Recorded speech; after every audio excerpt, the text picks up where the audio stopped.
우리는 살아가면서 익숙한 것이 있고 익숙치 않은 게 있습니다. 좋아하는 게 있고 안 좋아하는 게 있습니다. 그런데 이 모세를 통해서 출애굽한 이스라엘 백성들도 색다른 경험을 하게 되는데, 그것은 애굽에도 왕이 있었고 가나안 땅의 온 주변 땅에도 왕이 있었는데, 이스라엘에게는 뭐가 없었습니까? 왕이 없었어요.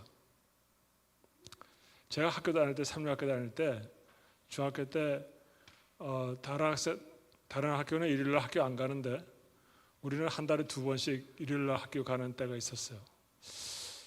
좀 일요일날 학교 가는 게 좀 쑥스럽고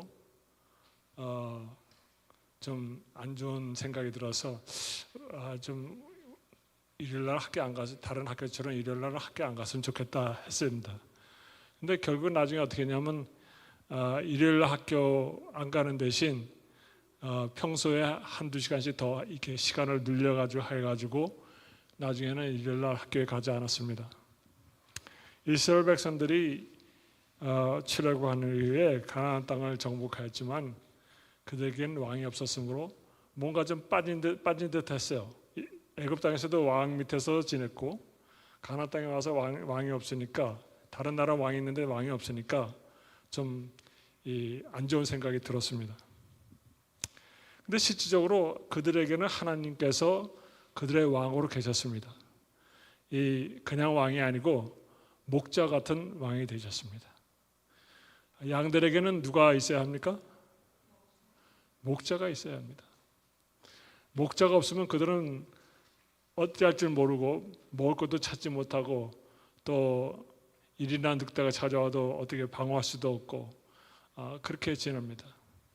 근데 목자가 있으면 그들을 시편의 23편에 있는 말씀대로 잔잔한 물가로 인도하고 초장으로 인도하고 또 다윗처럼 늑대나 사자가 오면은 그들을 돌팔매로 물치고 막대기로 치고 해가지고 그들을 보호하는 그런 목자가 있어야 합니다. 그런데 이스라엘 백성들에게는 하나님께서 왕으로 계셨지만 실제적으로 그들을 먹이시고 입히시고 또 그들에게 다른 이방 나라들이 찾아오지 못하게 방어도 해주시고 쳐들어오면 그들을 멸하시고 하는 그런 목자 같은 왕으로 계셨습니다.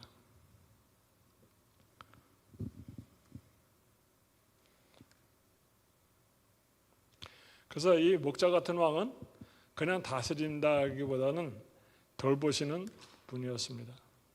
에스겔서 34장 15절에 보면 내가 친히 내 양의 목자가 되어 그것들을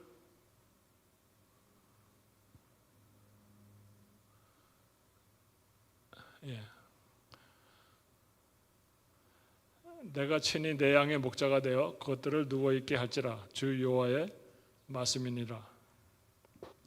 그래서 하나님은 이스라엘 백성들을 양으로 생각하시고 자신은 그들의 목자라고 생각을 하셨습니다.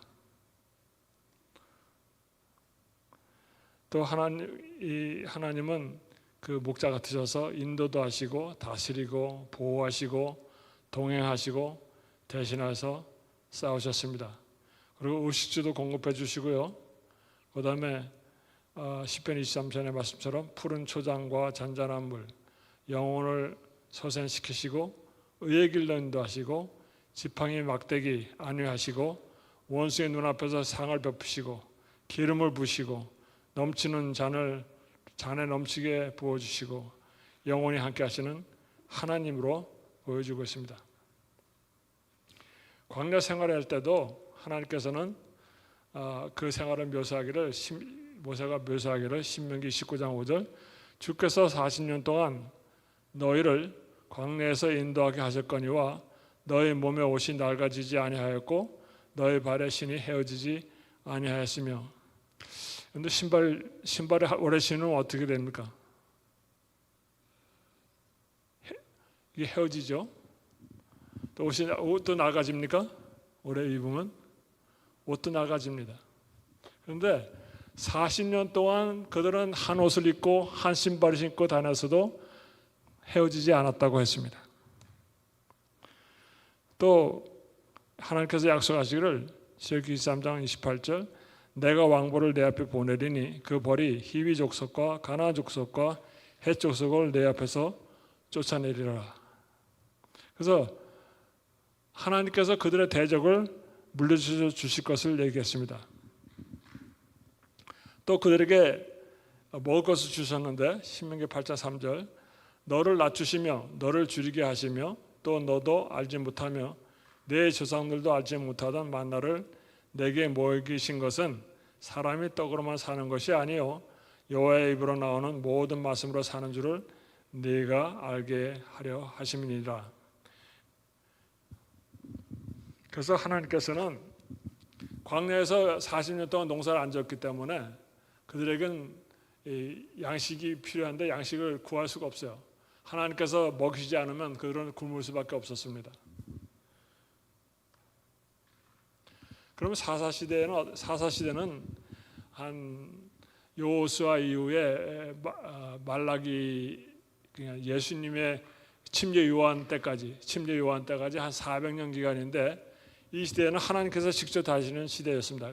그 하나님을 대신해서 그들에게 재판을 베푸신 분들이 사사라고 있는데 이 사사의 뜻은 재판장이라는 뜻입니다. 근데 이 사사기에 보면은 4번 등장하는 특별한 표현이 있습니다. 사사기 21장 25절 그때에 이스라엘의 왕이 없으므로 사람이 각기 자기 소견에 오른 대로 행하였더라. 그러니까 왕이 없으니까 집안에 아버지가 없으면 아이들이 마음대로 행하기 때문에 후레자식이라는 얘기를 듣습니다. 근데 이스라엘 백성들이 하나님이 왕으로 계셨음에도 불구하고 하나님을 왕으로 생각하지 않았기 때문에 자기 소견에 좋은 대로 자기 뜻대로 행하였다라고 이런 표현이 사사기에 4번 나옵니다. 이 마지막 사회된 사무엘이 있을 때에 백성들이 우리에게도 왕을 달라고 요구합니다. 그래서 보이지 아니하는 목자 같은 왕보다는 보이는 세상의 왕, 압제하고 세금 받고 징병하고 백성들의 앞에서 전쟁을 수행하는 그런 왕을 요구했습니다. 그래서 자기 뜻대로 하기를 원했습니다. 그래서 이 사무엘이 굉장히 마음의 상심을 했습니다. 그때 하나님께서 이렇게 얘기하셨습니다. 사무엘상 8장 7절 여호와께서 사무엘에게 이르시되 백성이 내게 한 말을 다 들으라. 이는 그들이 너를 버림이 아니요 나를 버려 자기들의 왕이 되지 못하게 함이니라. 그러니까 하나님의 이 말씀은 여태까지 하나님이 왕이셨는데 왕으로 하나님을 왕의 자리에서 쫓아냈다는 얘기가 되겠습니다. 그래서 하나님을 버렸습니다. 그래서 하나님을 버리니까 그 다음에 우상 숭배에 빠집니다. 근데 우상 숭배에 빠지니까 그 다음에는 영적인 눈이 어두워서 하나님을 보지 못했다고 했습니다. 그들의 왕을 요구하는 이유를 들어보면 사무엘상 8장 19절 백성이 사무엘의 말 듣기를 거절하여 이르되 아니로소이다. 우리도 왕이 있어야 하리니 우리도 다른 나라들 같이 되어 우리의 왕이 우리를 다스리며 우리 앞에 나가서 우리의 싸움을 싸워야 할 것이니이다 하는지라. 여태까지는 사사시대에는 사사들이 앞서 싸웠습니다. 하나님께서 세우신 사사들이 재판장들이 앞서 나가서 백성들이 이끌고 나가서 싸우는데 그것보다는 이방 나라를 이렇게 보니까 왕들이 앞에서 싸우니까 그게 더 멋있어 보였던 것입니다. 그래서 그들은 실제적으로 특별한 백성이고 머리가 하나님께서 계획하실 때 세상에 머리가 되고 꼬리가 되지 않게 하셨는데 그들은 스스로 이방과 같이 되려고 하면서 머리가 되지 않고 꼬리가 되려고 하셨습니다. 백성 앞서 싸우는 왕을 원했고요. 신명기 18장 13절에 보면 여호와께서 너를 머리가 되고 꼬리가 되지 않게 하시며 위에만 있고 아래에 있지 않게 하시리니 했는데도 불구하고 그들은 세상과 같이 되기를 원했습니다. 사무엘이 어떤 정치를 했냐면 이런 정치를 했습니다. 사무엘상 12장 3절 내가 여기 있나니 여호와 앞과 그의 기름 부음을 받은 자 앞에서 내게 대하여 증언하라. 내가 누구의 소를 빼앗았느냐? 누구의 나귀를 빼앗았느냐? 누구를 속였느냐? 누구를 압제하였느냐? 내 눈을 흐리게 하는 뇌물을 누구의 손에서 받았느냐? 그리하였으면 내가 그것을 너에게 갚으리라 하니. 그래서 이 사무엘은 백성들의 재물을 요구하지 않았고요, 백성들을 속이지 않았고 뇌물을 받지 않았습니다. 백성들이 그 사실을 인정하고 있습니다. 사무엘이 왕을 세울 때에 하나님의 명령으로 이런 율례를 선포합니다. 병사를 징병할 것이라고 얘기합니다. 병사들로 왕의 밭을 경작하고 추수하고 해서 백성들의 노동을 착취할 것을 얘기하고 있습니다. 병사들로 하여금 병기를 제조하게 한다고 했습니다. 백성들의 전답을 취하여 마음대로 다른 신하에게 나눠줄 것을 얘기하고 있습니다. 소산과 가축의 11조를 가져갈 것이라고 했습니다. 백성들을 종으로 삼아서 자신을 섬기게 한다고 했습니다. 그래서 그 다음에는 이렇게 얘기했습니다. 왕으로 인하여 여호와께 외쳐도 응답이 없을 것이다, 이렇게 얘기했습니다. 이 모든 이 말씀 위에 가장 두려운 말씀은 왕으로 인하여, 왕의 압제로 인하여, 왕의 수탈로 인하여, 왕의 높은 세금으로 인하여 하나님께 부르짖어도 하나님께서 응답을 하지 아니할 것이라는 이 말씀이 가장 두려운 말씀입니다.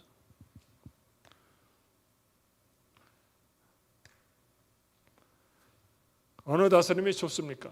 세상에 압제하는 세상의 왕이 좋습니까? 혹은 목자 같은 왕이 좋습니까?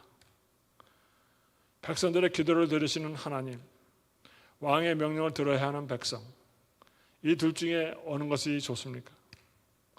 공급하시는 하나님, 세금을 받는 세상의 왕, 어느 것이 좋습니까? 안전하게 보호하시는 하나님, 병사들을 징집하여 싸우는 세상의 왕, 어느 것이 좋습니까? 우리는 지금에 와서 우리들은 다 어느 왕이 좋은지 다 압니다. 목자 같은 왕, 그런 왕을 좋은 것을 알지만 그 당시 사람들이 눈이 이방으로 향해 있기 때문에 이방 것을 좋아했고 사모했기 때문에 그 하나님의 좋은 목자 같은 왕을 보지 못했던 것입니다. 통일왕국 시대의 왕들을 이렇게 살펴보면 통일왕국 시대는 사울 왕도 있었고 또 다윗 왕이 있었고 솔로몬 왕이 있었습니다. 사울 왕은 하나님의 명령을 불순종함으로 평생 악령의 지배를 받았습니다. 또 다윗을 향해서 질투하고 살인 충동에 시달렸습니다.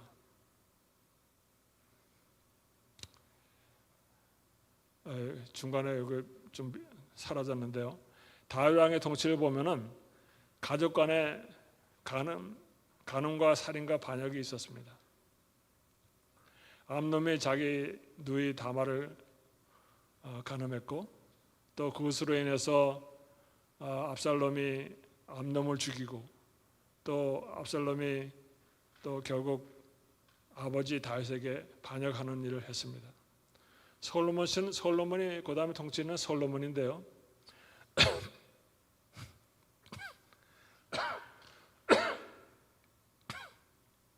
솔로몬은 가장 지혜로운 왕이었습니다. 그러나 그는 너무나도 많은 처첩을 이방 여인을 아내로 맞이했기 때문에 그 아내들이 요구하는 대로 우상 숭배에 빠졌습니다. 또 백성들을 너무 노동 착취해서 왕궁과 성전 건축으로 백성들이 피로도가 높아졌습니다. 그런데 솔로몬, 하나님께서 모세를 통해서 이스라엘 땅에게 그 영토를 구간을 말해 애굽 하구부터 유브라데 강까지 그 사이에 있는 모든 것이 다 이스라엘 백성들의 땅이 될 것이라고 했는데 실제적으로 솔로몬 시대에 와서 그것이 이루어졌습니다. 그 전에는 사울 왕 때도 그렇고 다윗 왕 때도 그렇고 유브라데까지는 가지 못했습니다. 그런데 솔로몬 시대에 와서 그 광야와 유브라데 강까지 차지할 수가 있었습니다. 그래서 가장 넓은 영토를 가졌던 왕이 솔로몬 시대였습니다. 남방 유다를 살펴보면 이 르호보암 왕이 그 솔로몬에 이어서 왕이 됐는데, 그때 이스라엘 지도자들이 와서 르호보암 왕에게 이렇게 얘기했습니다. 왕의 아버지가 우리의 멍에를 무겁게 하였으나 왕은 이제 왕의 아버지가 우리에게 시킨 고역과 매운 무거운 멍에를 가볍게 하소서. 그리하시면 우리가 왕을 섬기겠나이다. 그러니까 이스라엘 사람들이 사무엘에게 왕을 요구했지만 그 왕을 세운 결과로 결국 가장 지혜로웠던 솔로몬까지라도 그들에게 너무 버거웠어요. 그래서 그들이 솔로몬에 이어서 르호보암 왕이 된 르호보암 왕에게 이렇게 요구합니다. 우리 지금 무거운 멍에를 좀 벗겨달라, 가볍게 해달라고 요구합니다. 그러면 우리가 왕을 섬기겠다고 얘기합니다. 그 르호보암이 이렇게 얘기합니다. 열왕기상 12장 14절 어린 사람들의 자문을 따라 그들에게 말하여 이르되 내 아버지는 너희의 멍에를 무겁게 하였으나 나는 너희의 멍에를 더욱 무겁게 할지라. 내 아버지는 채찍으로 너희를 징계하였으나 나는 정갈 채찍으로 너희를 쟁취하리라 하니라. 그래서 노인들이 본래 얘기하기를 그들의 집을 좀 가볍게 해주고 그들의 요구를 따라줘라, 그러면 그들이 왕을 섬기리다 했지만 그것이 르호보암의 마음에는 합당치 않았어요. 왜냐하면 자기 아버지가 하는 걸 봤기 때문에, 자기 아버지의 넘치는 영화와 권세를 봤기 때문에 자기는 그 아버지와 같은 권세를 가지기 원했기 때문에 결국은 그것을 따르지 않고 자기의 귀를 즐겁게 한 젊은이들의 말을 따라서 이렇게 대답했습니다. 그래서 아버지보다 더 무겁게 할 것이라고 대답을 합니다.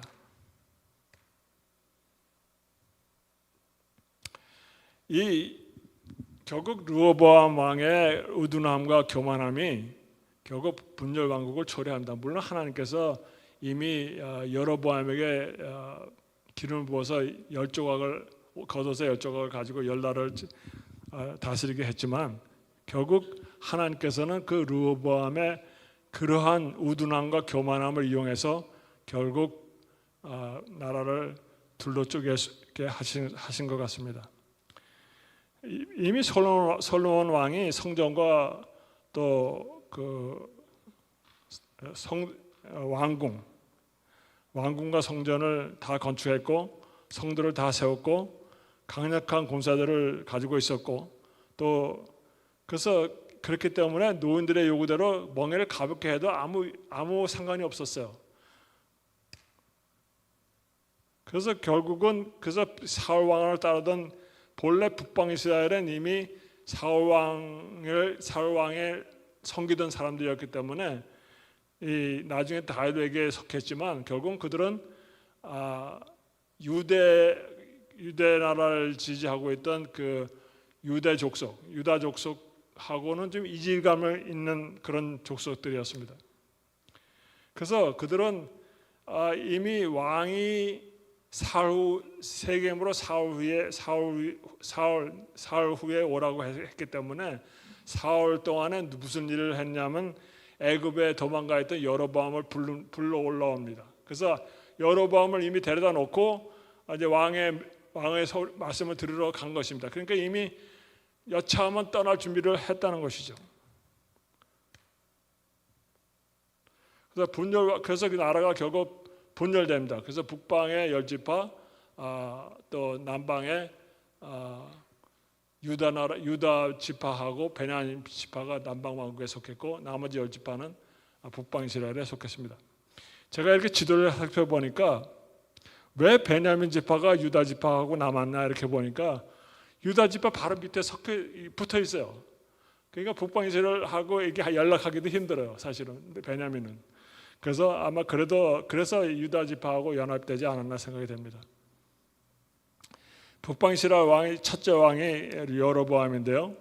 여로보암이 첫 번째로 한 일이 금송아지를 만든 일입니다.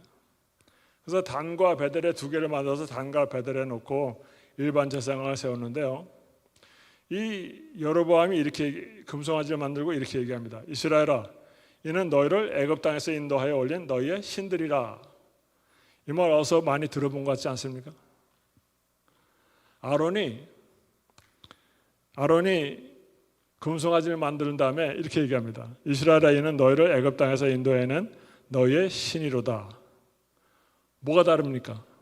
여로보암하고 아론의 한 말이. 여로보암은 신 둘을 만들었기 때문에, 금송아지 2개를 만들었기 때문에 신들이라 했고, 아론은 하나 만들었기 때문에 신이로다, 이렇게, 신이다 이렇게 얘기했어요. 그래서 결국 여로보암의 이 모본을 따른 북방 이스라엘 모든 왕들이 다 우상 숭배에 빠졌습니다. 결국 그래서 그들은 아수르에게 멸망을 했고요. 그 아수르는 어떤 정책을 썼냐면, 한 나라를 정복하면 그 나라의 백성들을 다른 지역으로 옮기고 다른 지역 백성들 그쪽 지역으로 옮겨가지고 반역을 못하게 그런 이주 정책을 썼습니다. 그래서 이 북방 이스라엘 사람들은 대개 그 이주 정책으로 말미암아 이방과 혼혈되고 결국 그래서 10지파가 사라지게 됩니다. 그래서 그 본래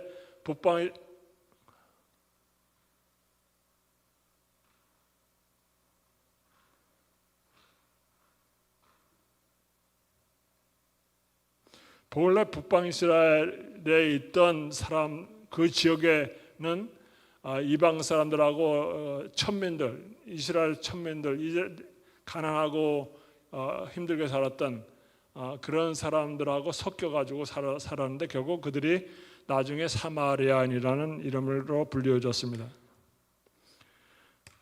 금송아지를 만든 여로보암이 금송아지를 만든 이유가 있습니다. 그는 첫째로 하나님의 약속을 믿지 못했습니다.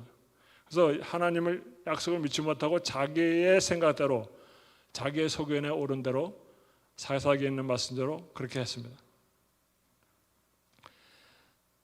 하나님께서 여로보암을 왕으로 세울 때 아이야 선지자로 하여금 이렇게 이야기를 전했습니다. 내 종 다윗이 행한 같이 내 율례와 명령을 지키면 내가 너와 함께 있어 내가 다윗을 위하여 세운 것 같이 너를 위하여 견고한 집을 세우고 이스라엘을 내게 주리라. 하나님께서 조건을 줬습니다. 네가 다윗처럼 내 율례와 명령을 지키면 내가 너와 함께해서 다윗처럼 집을 세울 것이다. 견고한 집을 세우겠다. 이렇게 얘기했습니다. 그러나 여로보암은 이렇게 생각했어요. 만일 이 백성이 예루살렘에 있는 여호와의 성전에 제사를 드리고자 하여 올라가면 이 백성의 마음이 유다의 왕된 그들의 주 르호보암에게로 돌아가서 나를 죽이고 유다의 왕 르호보암에게로 돌아가리로다. 그러니까 결국 자기 왕권을 강화하기 위해서 금송아지를 만들었다는 것입니다. 그리고 그것을 2개 만들어서 하나는 단에 두고 하나는 베델에 뒀습니다. 그래서 결국 그들은 여로보암이 한 일은 하나님께 제사를 드리지 못하게 했다는 것입니다. 천주교도 마찬가지죠. 하나님께 제사 드리는 방법을 빼서 하나님 날짜도 바꾸고 결국 미사제들을 통해서 하나님께 예배드리는 것을 막은 것처럼 결국 이 작은 뿔의 세력인 천주교처럼 했던 것처럼 여로보암은 그런 일을 했습니다. 둘째 계명을 살펴보면 너를 위하여 새긴 우상을 만들지 말고 또 위로 하늘에 있는 것이나 아래로 땅에 있는 것이나 땅 아래 물속에 있는 것에 어떤 형상에도 만들지 말며. 결국 제가 이 말씀을 이렇게 보면 항상 어떤 말씀을 떠올리냐면은 조각하는 사람들 있죠. 조각가들이 뭐 물고기 형상도 만들고 또 소의 형상도 만들고 그리고 뭐 그렇잖아요. 개의 형상도 만들고 하는데 사자. 근데 그 형상을 만드는 게 문제입니까? 그것을 섬기는 게 문제입니까?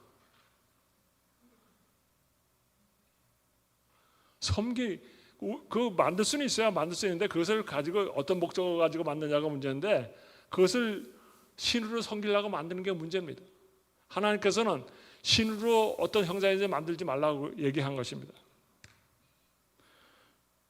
그들에게 절하지 말며 그것들을 섬기지 말라. 나 내 하나님 여호와는 질투하는 하나님인즉 나를 미워하는 자의 죄를 갚되 아버지로부터 아들에게로 3, 4대까지 이르게 하거니와 나를 사랑하고 내 계명을 지키는 자에게는 1000대까지 은혜를 베푸니라고 얘기했습니다. 결국 우상 숭배하는 것을 가리켜서 하나님께서는 나를 미워하는 것이다 이렇게 얘기했습니다. 뭐가요? 우상 다른 신을 섬기는 것은 하나님을 미워하는 것입니다. 결국 하나님을 사랑하는 것은 어떤 것이냐면 나를 사랑하고 내 계명을 지키는 자 이렇게 표현합니다. 그러니까 하나님의 계명을 지키는 사람은 하나님을 사랑하는 사람이고 우상 숭배하는 사람은 하나님을 미워하는 사람이라고 얘기하고 있습니다. 그래서 결국 우상 숭배는 하나님을 미워하는 것이고 계명을 지키는 것은 하나님을 사랑하는 것이고 우상 숭배는 결국 하나님 보호로부터 떠나게 하고 나라를 멸망하게 하고 그렇습니다.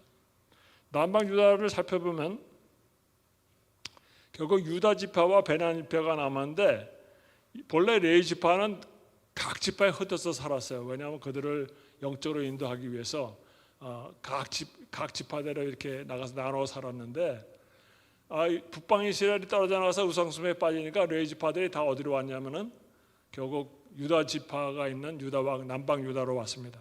그래서 남방 유다는 결국 유다 지파, 베냐민 지파, 레위 지파가 있었습니다. 근데 북방 이스라엘은 악한 왕도 있고 선한 왕도 전부 악한 왕이었지만 남방 유다는 전부 악하지도 않고 전부 선하지도 않았습니다. 결국 선한 왕도 있었고 악한 왕들도 남방 유다에는 있었습니다. 제가 이렇게 생각해 보면서 왜 그러면 북방 이스라엘은 선한 왕이 하나도 없었는가? 결국 그들은 하나님의 성전이 없었어요. 예루살렘의 성전이 있었습니다. 그래서 예루살렘에는 선한 왕이 가끔씩 나왔던 것은 결국 성전이 있었기 때문에 하나님의 성전이 그곳에 있었기 때문에 그렇다는 사실입니다. 우리가 교회가 중요하지 않다고 생각하는 사람도 있는데 교회는 그만큼 중요합니다. 우리 신자들이 모이고 하나님을 함께 모여서 찬양하고 예배하는 것이 그만큼 중요하다는 것입니다. 하나님의 성전이 있는 남방 유다는 선한 왕이 있었지만 하나님의 성전이었고 금송아지를 섬기던 그 북방 이스라엘에는 선한 왕이 하나도 없었습니다. 그래서 하나님의 성전의 가마력이 그들에게 있었습니다. 북방 이스라엘의 레위 지파뿐 아니라 북방 이스라엘에 있던 여러 지파들 가운데 하나님을 신실히 섬기고자 했던 사람들은 북방 이스라엘을 떠나서 남방 유다로 와서 살았다고 성경은 기록하고 있습니다. 결국 남방 유다도 악한 왕들의 우상 숭배와 불신으로 인해서 바벨론에게 멸망당합니다. 여호사밧이 이렇게 얘기했습니다. 전쟁에서 승리는 하나님께 있다 그랬습니다. 그러면서 이렇게 얘기합니다. 유다와 예루살렘 주민들아 내 말을 들을지어다. 너희는 너희 하나님 여호와를 신뢰하라. 신뢰하라. 그리하면 견고히 서리라. 그의 선지자들을 신뢰하라. 그리하면 형통하리라. 그래서 하나님을 신뢰하는 것하고 하나님을 신뢰하는 것이 어떤 형태로 나타나냐면은 선지자들을 신뢰하는 것으로 나타납니다. 하나님을 신뢰하지 않는 사람은 그 하나님의 선지자를 신뢰하지 않습니다.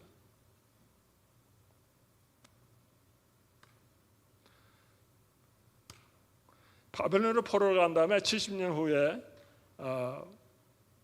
유다 나라로 돌아옵니다. 그러나 이 유다 바벨론으로 끌려간 그 유다 족속들은 민족의 정체성을 유지했습니다. 그러나 북방 이스라엘 지파들은 아수르 각 지역으로 흩어졌던 지파들은 다 민족의 정체성을 잊어버렸습니다.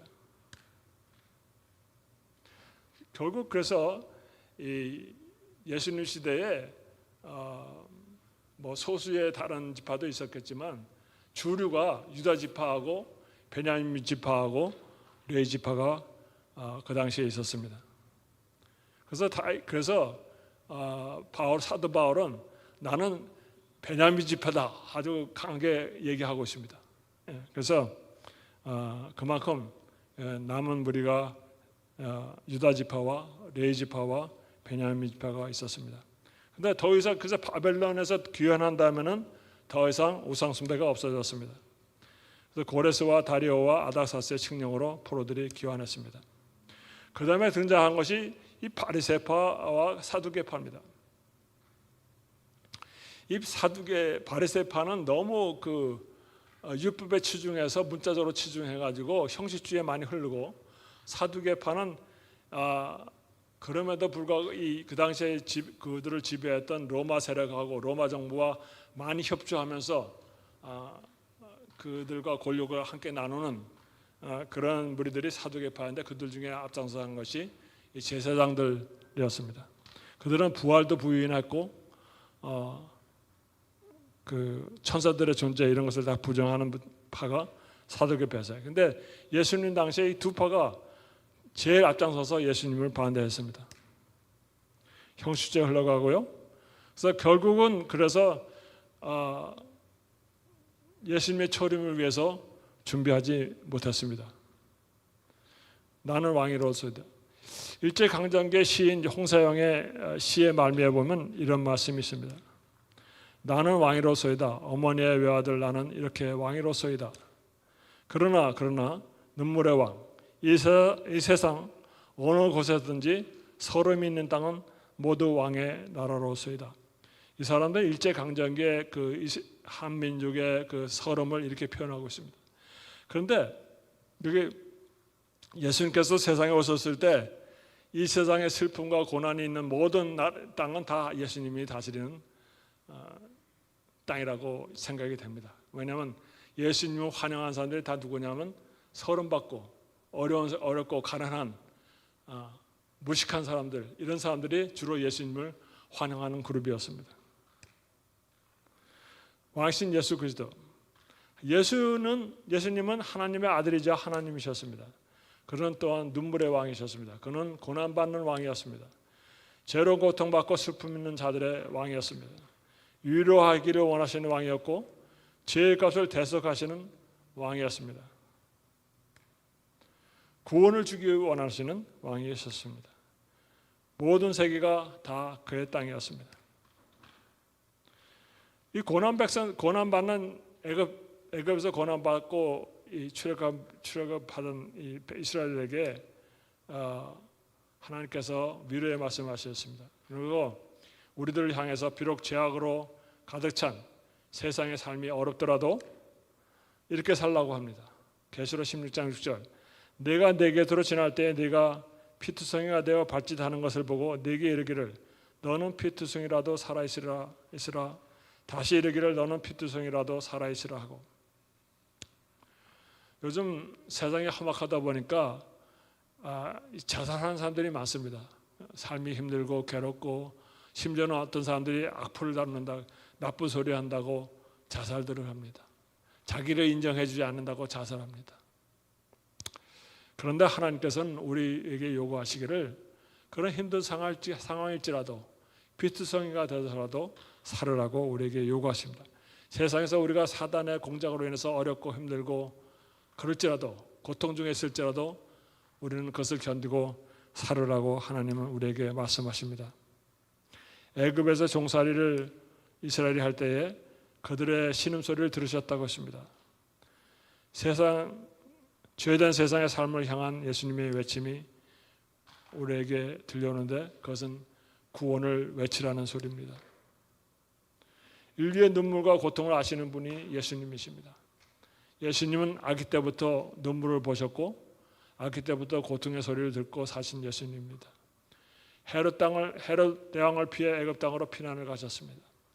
애굽에 예수님께서 나실 때에 헤롯 왕이 베들레헴에 있는 그 아이들, 그 지기의 아이들 두 사람들은 다 죽였다고 성경은 표현하는데, 제가 찾아보니까 그 당시에 그 에브라다 베들레헴에 한 2,000명 정도의 인구가 있었다고 해요. 근데 2,000명 중에 아이들을 계산해 보면 한 20명 내지 30명이 됐으리라고 생각이 됩니다. 에레미야서 그것을 예언하기를 에레미야서 31장 15절, 여호와께서 이와 같이 말씀하시니라 라마에서 슬퍼하며 통곡하는 소리가 들리니 라헬이 그 자식 때문에 애곡하는 것이라.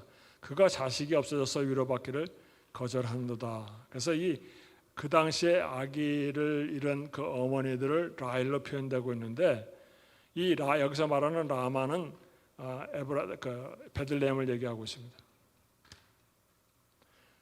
에브라다 베들레헴이었고요. 그것은 라헬이 베냐민을 낳다가 장사된 곳인데 처음에 그 죽으면서 아들 이름을 베논이다 이렇게 지었는데 그것은 슬픔의 아들이라는 뜻이었고요. 그것을 야곱이 이름이 마음에 안 들어서 그 다음에 베냐민으로 바꿨습니다. 그것은 오른손의 아들이다. 그래서 오른손은 능력 있고 힘 있는 것을 상징했기 때문에 자기 아들이 그 베냐민이라는 이름 부르면서 탁월하고 힘 있는 권능의 아들이 되기를 원했습니다. 마태복음 2장 16절 이에 헤롯이 박사들에게 속은 줄 알고 심히 노하여 사람을 보내어 베들레헴과 그 모든 지경 안에 있는 사내 아이를 박사들에게 자세히 알아본 그때를 기준하여 2살부터 그 아래로 다 죽이니. 그래서 아까 얘기했지만 20-30명의 아기가 사륙되었습니다. 이 헤롯 대왕이 얼마나 잔인하냐면 자기 아내도 죽이고 아들 둘도 죽였고 그 이유가 자기 왕권을 위협한다고 해서 죽였습니다. 그래서 그 베들레헴의 어머니들이 울은 것처럼 애굽에서 이스라엘 백성들이 나올 때에 그 장자들이 하루 사이에 다 죽었어요. 그래서 그 당시에 이 애굽에 있는 어머니 아버지들이 울은 것처럼 이 라마의 베들레헴에서 그 어머니들이 그렇게 울었습니다. 이집트에 큰 통곡이 있었는데 이는 그곳에서 장자가 죽지 않은 집이 하나도 없었기 때문이었다. 그래서 얼마나 고통스러웠으면은 그전엔 이스라엘 백성을 안 보내려고 했는데 이제 장자들이 죽으니까 이제 다 필요 없다. 제발 나가라. 그래서 그러니까 우리가 폐물을 주고 다 줄 테니까 네가 요구하는 데 줄 테니까 그거 가지고 나가라 그랬습니다. 그래서 이스라엘 백성이 나올 때에 재물을 가지고 나왔습니다. 그 베들레헴에 있던 무고한 자식을 잃은 그 어머니들의 고통, 부모님의 고통을 마지막 날에 하나님께서 신원해 줄 것입니다. 히브리서 4장 15절에 보면 우리에게 있는 대제사장은 우리의 연약함을 동정하지 못할 지가 아니요 모든 일에 우리와 똑같이 시험을 받으시노되 죄는 없으시니라. 그래서 동정많은 우리 예수님, 동정많은 하나님 아버지가 그날에 다 신원해 우리의 억울함을 신원해 주시고 그분은 우리의 질고를 하시고 하시는 분이라 하십니다. 그는 멸시를 받아 사람들에게 버림을 받았으며 간고를 많이 겪었으며 질고를 아는 자다 하십니다. 예수님께서 세상에 계실 때 두 번의 눈물을 흘리셨는데요. 첫 번째는 나사로가 죽었을 때 그곳에 서서 우셨다고 했습니다. 요한복음 11장 33절 예수께서 그가 마리아가 오는 것과 또 함께 온 유대인들이 오는 것을 보시고 심령에 비통히 여기시고 불쌍히 여기셨다 그랬습니다. 그래서 그 다음에 말씀하시기를 예수께서 눈물을 흘리셨다 했습니다. 영생하고 죽음을 맛보지 않을 존재로 창조됐지만 그들의 범죄로 죄로 인해서 그들이 죽을 때에 하나님은 아론을 쫓아냈을 때 악에 바쳐서 쫓아낸 게 아니고 눈물 흘리시면서 쫓아냈을 것입니다.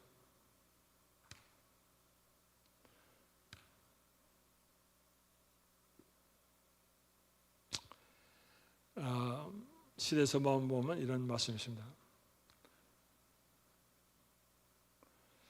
이 인간의 고통 그리고 이 세상의 구주께서 곁에 서 계신데도 불구하고 계룡을 당한 친구들이 죽은 자에 대하여 슬퍼하고 있다는 사실을 보시고 예수께서는 눈물을 흘리셨다. 하나님의 아들이셨지만 그는 인성을 쓰셨으며 따라서 인간의 슬픔에 감흥되셨다. 그의 부드럽고 불쌍히 여기는 마음은 언제나 고통받는 자들에게 동정을 느꼈다. 그는 우는 자와 같이 우시고 기뻐하는 자와 같이 기뻐하신다 했습니다. 또 다시 눈물을 흘린 것이 있는데 그도 예루살렘 성을 보시고 우셨습니다. 가까이 오사 성을 보시고 우시며 이르시되 너도 오늘 평화에 관한 일을 알았더라면 좋을 뻔하였거니와 지금 내 눈에 숨겨졌도다. 이 말씀을 하시는 것은 예루살렘에 낙이 타고 입성하시던 그 사건 바로 다음에 이런 일이 있었습니다. 눈물을 흘리셨습니다.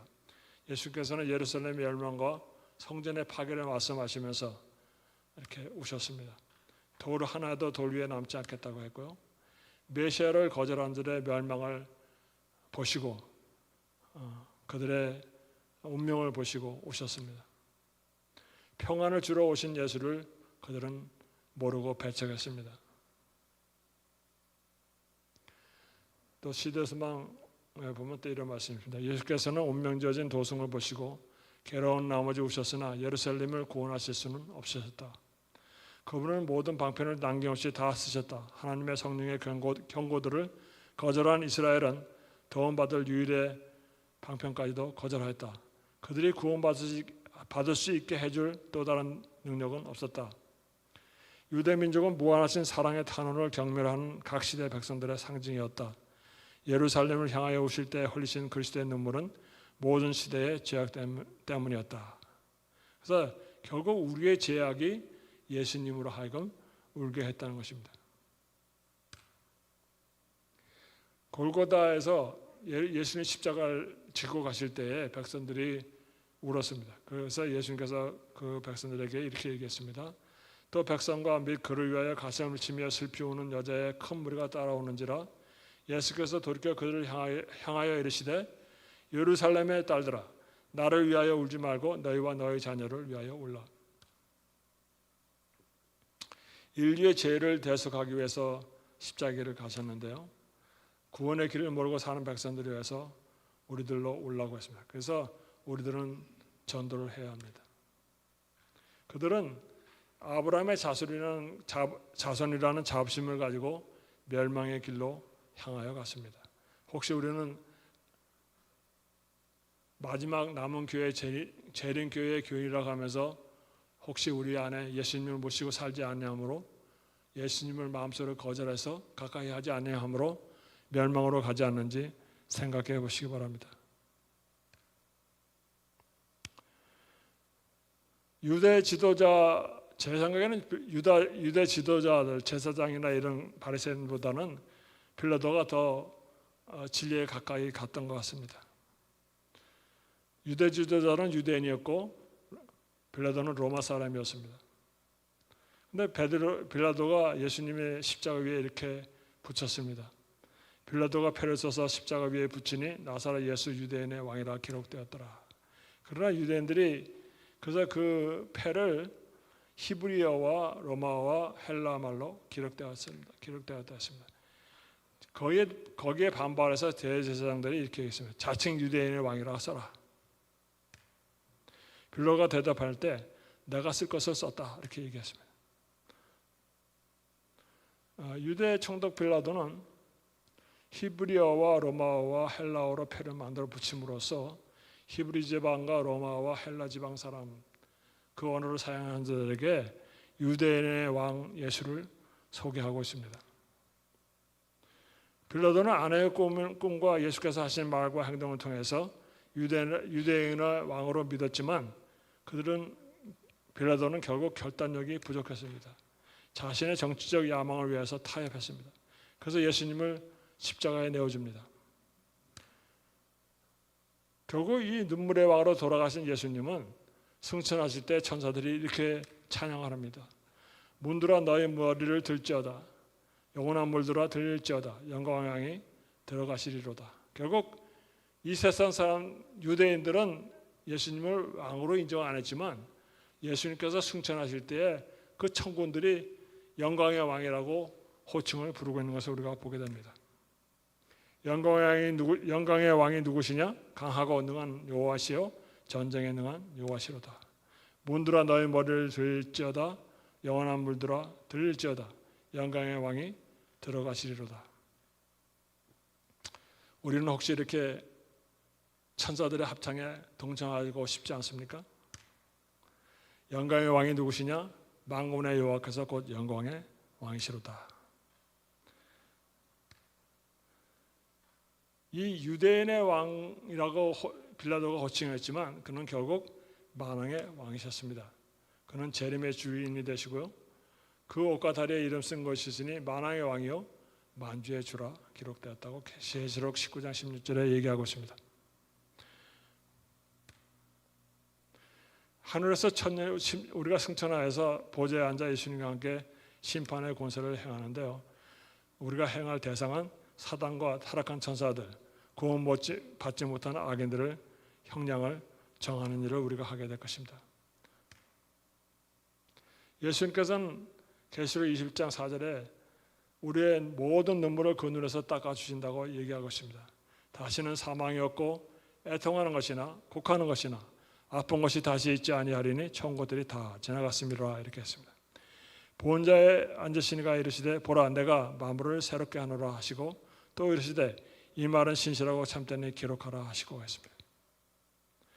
그래서 천국과 새로 된 창조된 세상에서 예수님과 함께 우리는 영원히 살게 될 것입니다.